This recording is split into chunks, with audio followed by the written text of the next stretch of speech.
Sunday, September 4, 2022. Welcome to LCJ Live. I am Lights Camera Jackson. Happy Labor Day weekend. Hope you're doing well, and we have a lot to get to today in the world of movies and television and entertainment. There's a lot going on, from the new movies to the box office to National Cinema Day to Cars on the Road to the Emmys. There's a lot going on, and we're going to break it all down for you here on LCJ Live. As always, you can send in your questions and your comments. Hope you enjoyed National Cinema Day yesterday.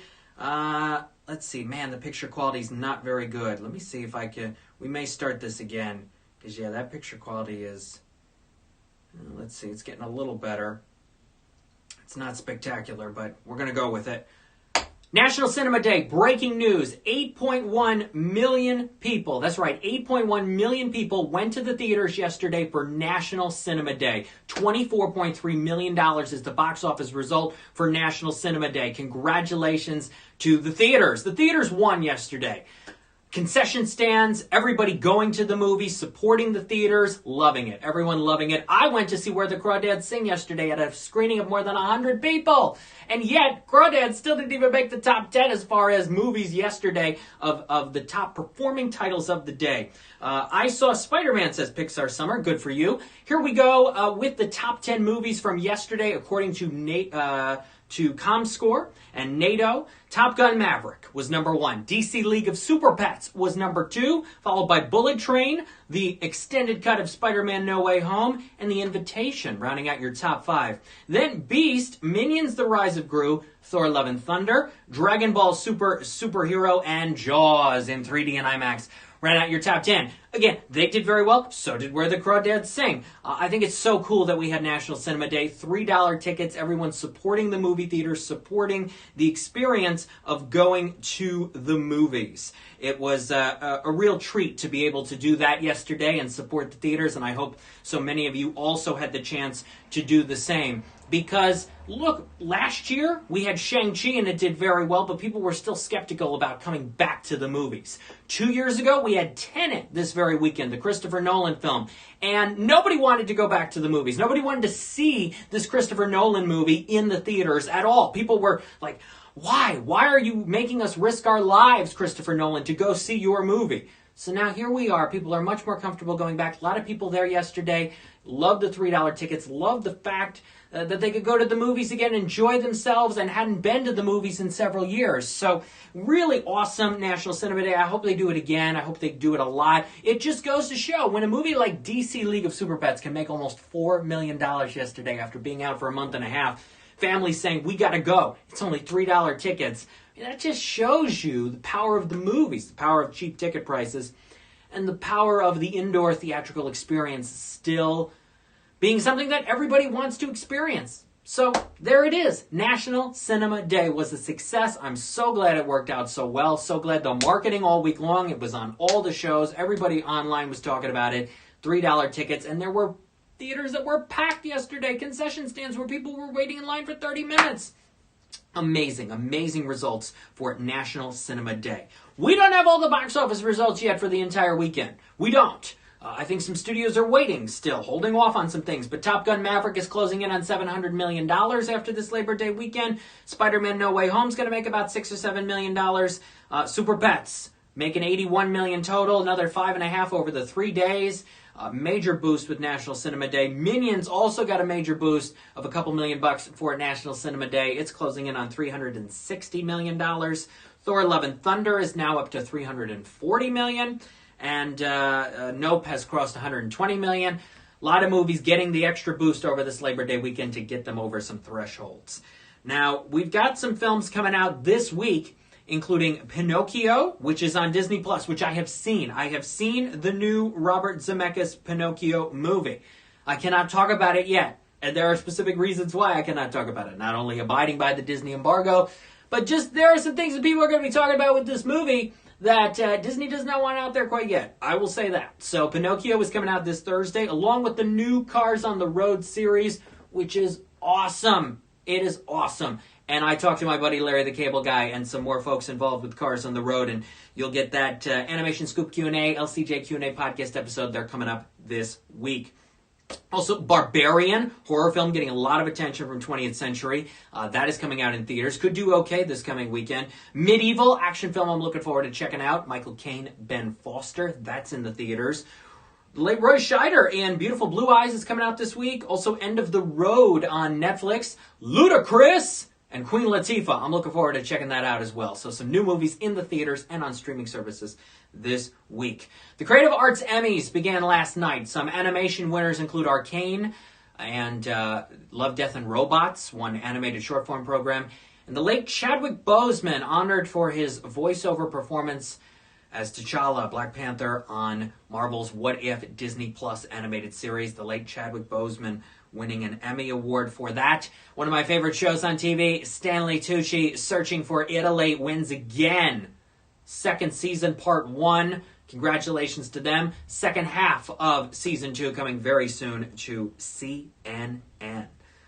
All right. What did you see on National Cinema Day? Also, Gigi and Nate came out this weekend. They don't have the box office results yet for Gigi and Nate.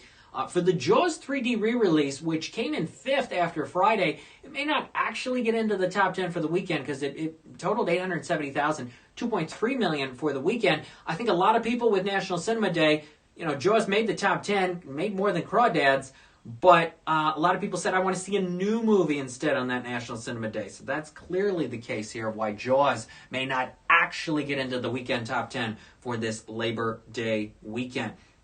So, Bullet Train, The Invitation, and Spider-Man, all from Sony, all taking advantage of this National Cinema Day and Labor Day weekend. Dragon Ball Superhero as well.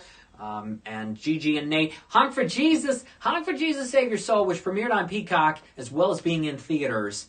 Just $1.4 million for the weekend, after $430,000 combined on Thursday and Friday.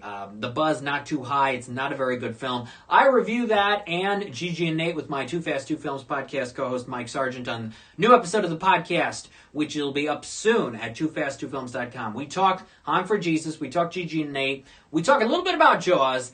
And we congratulate our announcer, Chiara Spagnoli-Gabardi, on being selected by the Hollywood Foreign Press Association to become a voter for the Golden Globe Awards. And as I've been stating, the fact that the HFPA would select her, she is so sweet and knowledgeable and talented and a film lover and analyst extraordinaire, the fact that they would select her means they are absolutely moving in the right direction as far as change and progress and solidifying themselves to try to be back as a legitimate player in this awards season and the awards buzz.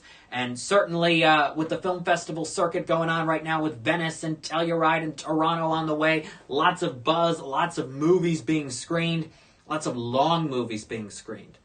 My gosh, the new Alejandro G. Iñárritu movie Bardo is 3 hours and 4 minutes long. Wow. And Blonde is 2 hours and 46 minutes, and the Cate Blanchett movie Tar is 2 hours and 38 minutes. A lot of long movies coming this award season. And as I sort of wrote the other day on social media, if some awards analysts and voters in some of these groups are coming down to the wire for their voting deadlines and they can't screen everything, and they only pick and choose very meticulously based on the time they have, then you're going to see a lot of snubs this award season. People who are like, I just couldn't get to watching that movie. It's 3 hours long. I can't watch more than one movie a day. And for some people, it will probably be. And if my movie is 2 hours and 38 minutes or 3 hours and 4 minutes, I can devote 2 or 3, maybe to a day. That's, I think, what's going to happen. So people are like, we're going to be like, oh my gosh, what if Brendan Fraser gets snubbed? Or what if Cate Blanchett gets snubbed? Or Hugh Jackman gets snubbed? Or Bardo? Or Ana de Armas? Or Austin Butler for Elvis? We forgot about him. You know, it's going to be based on a lot of factors, and we're going to get into some of that mind frame coming up as the awards season progresses. Woodstock Film Festival lineup is out. Film Columbia Festival lineup will be out in a couple of weeks. And I'm looking forward to seeing some films at Woodstock and Film Columbia. And we're getting into fall. It's going to be a busy fall for entertainment. The Primetime Emmy Awards are next Monday, September 12th on NBC. We had the Creative Arts Emmys start last night. Part 2 of the Creative Arts Emmys is tonight. And I've got my predictions in the Primetime Emmys categories already. Go to lights-camera-jackson.com in the blog section for that. So some new LCJ Q&A and animationscoop.com Q&As this week. We've got Cars on the Road. We've got Beyond the Tiara. I talked with author Emily Zemmler a while back. This is a great new book about the history of the Disney princesses. That podcast episode is coming this week. And I've also seen a new anime action drama that's on Netflix called Drifting Home. It's a film, and it's very good. That's all I'll say for now. It's very good, and I'll be talking with the director and the producer of that this week. That's coming out in select theaters Friday and on Netflix next Friday, September the 16th. So there we go. So look forward to all of that as we get underway with the LCJ Q&A podcast. New season underway for the LCJ Q&A podcast, and if you want my conversation with Chris Bailey, who directed The Great Wolf Pack, A Call to Adventure, this new animated feature with the Great Wolf Lodge characters, you can go to lcj.podbean.com or the podcast section at lights-camera-jackson.com. Plus, 2 weeks from tomorrow, Monday, September 19th, a brand new episode of the Back to You podcast, celebrating the 15th anniversary of Back to You with very special guest, 11-time Emmy winner, and the director and executive producer of Back to You, James Burrows, television legend, in an exclusive conversation about his time working on Back to You. That is 2 weeks from tomorrow, Monday, September 19th. So looking forward to sharing that new episode and that conversation within the episode with James Burrows. Looking forward to sharing that with all of you. My thoughts on Where the Crawdads Sing, by the way. I was there yesterday with about 100 people, mostly older women. And, it's an okay movie. It kind of meanders along. It's slow. It's meticulous. I thought David Strathairn was pretty good. I thought Daisy Edgar-Jones was pretty good. Was I engulfed in the story emotionally most of the way through? No. It's a watchable film, but I wasn't completely engrossed in it till we get to the final 10 minutes or so, and then there are some legitimate surprises, especially for those who, like me, did not read the book. So if you still haven't seen Where the Crawdads Sing, I recommend you go see it. Obviously, you're not paying $3 today, but if you want to go see something, check out Where the Crawdads Sing. It was a good time yesterday being at a crowd that really wanted to be there and enjoyed being there, and most of the people there seemed to like the movie. So once again, congratulations to National Cinema Day. Hope it happens again, maybe biannual, maybe every 6 months, maybe every few months to do something similar. Maybe every Labor Day weekend on the Saturday it's $3, and then maybe it's $4 or $5 at other points throughout the year. We'll have to see where it goes. Follow me on Twitter at LCJ Reviews, Instagram at LightsCamJackson. The website is lights-camera-jackson.com. I'll be back on 99.5 The River this week with reviews of new films and shows and talking cars and more. Thank you for watching LCJ Live. Have a good Labor Day, everybody, and continue to support your indoor and drive-in movie theaters. Bye-bye.